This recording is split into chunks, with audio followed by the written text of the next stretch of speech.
भक्तों, वाल्मीकि रामायण में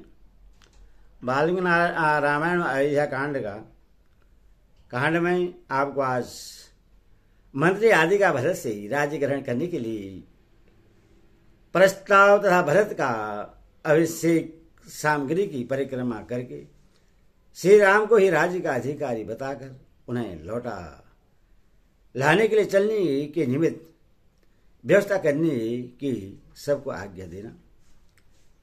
यह कथा आपको सुनाऊंगा। भक्तगण, आप लोग भक्ति माँ भगवती चैनल को लाइक एंड सब्सक्राइब जरूर करें। सुनिए। ततः प्रभात समय दिवेशेद चतुर्दशी समेत राज कर्तारु भरतौ वाक्यं भुवन। तदंतर 24वें दिन प्रातः काल तदंतर 14वें दिन प्रातः काल समस्त राज कर्मचारी मिलकर भरत से इस प्रकार बोले। महायशवी राजकुमार, जो हमारे सर्वश्रेष्ठ गुरु थे, वे महाराज दशरथ तो अपने ज्येष्ठ पुत्र श्री राम तथा महाबली लक्ष्मण को वन में भेजकर स्वयं स्वर्ग लोक को चले गए। अब इस राज्य का कोई स्वामी नहीं है, इसीलिए अब आप ही हमारे राजा हो। आपके बड़े भाई को स्वयं महाराज ने वनवास की आज्ञा दी और आपको यह राज्य प्रदान किया, अथवा आपका राजा होना न्याय संगत है। इस संगति के कारण ही आप राज्य को अपने अधिकार में लेकर किसी के प्रति कोई अपराध नहीं कर रहे हैं।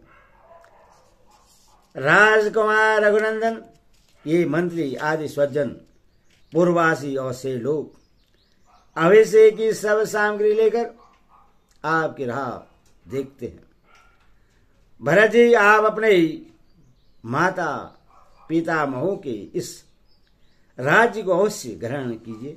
नरश्रेष्ठ, राजा के पद पर अपना अभिषेक कराइए और हम लोगों की रक्षा कीजिए। यह सुनकर उत्तम व्रत को धारण करने वाले भरत ने अभिषेक के लिए रखी हुई कलश आदि सब सामग्री की पर दक्षिणा की और वहां उपस्थित हुए सब लोगों को इस प्रकार उत्तर दिया। सज्जनों, आप लोग बुद्धिमान हैं, आपको मुझसे ऐसी बात नहीं कहनी चाहिए। हमारे कुल में सदा ज्येष्ठ पुत्र ही राज्य का अधिकारी होता आया है और यही उचित भी है। श्री रामचंद्र जी हम लोगों के बड़े भाई हैं, अथवा वही राजा होंगे।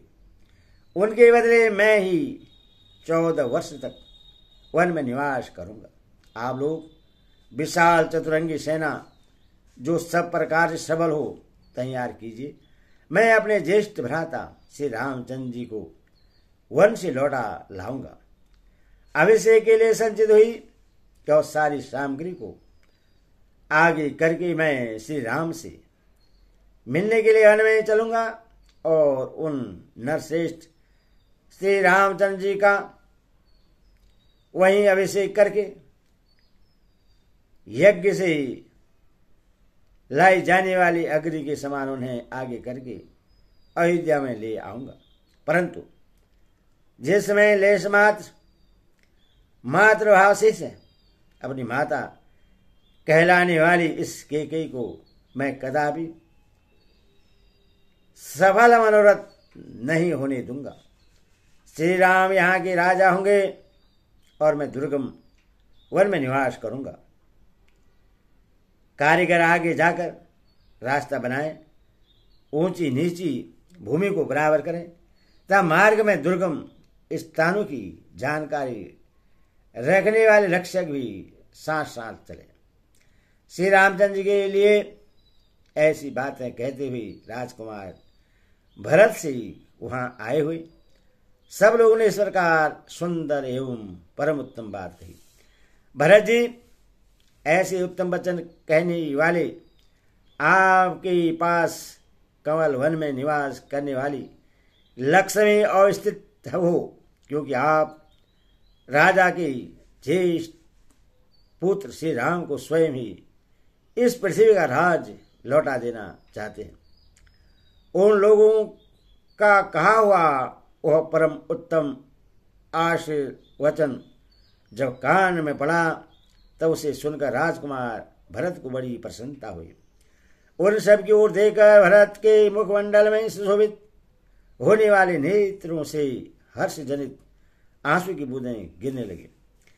भरत के मुख से श्री राम को ले आने की बात सुनकर उस सभा के सभी सदस्यों और मंत्रियों सहित समस्त राज कर्मचारी हर्ष से खिल उठे।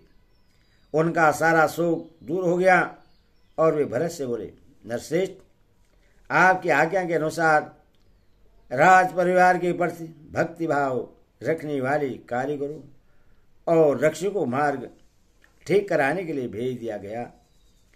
इस प्रकार वाल्मीकि में आश रामायण आदि का भी अयोध्या कांड में 19 सर्ग पूरा हुआ। बोले श्री रामचंद्र की जय।